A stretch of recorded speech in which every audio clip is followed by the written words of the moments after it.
শুনেন শুনেন চাচা গমিয়া বাড়িতে আছেন নাকি?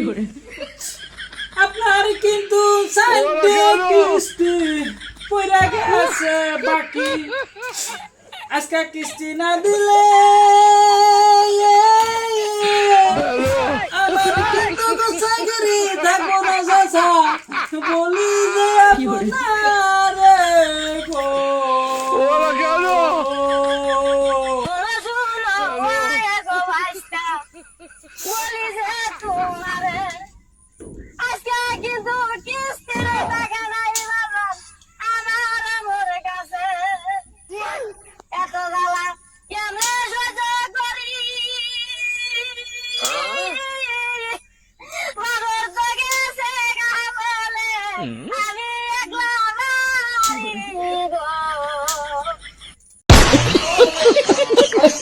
Ha ha ha ha!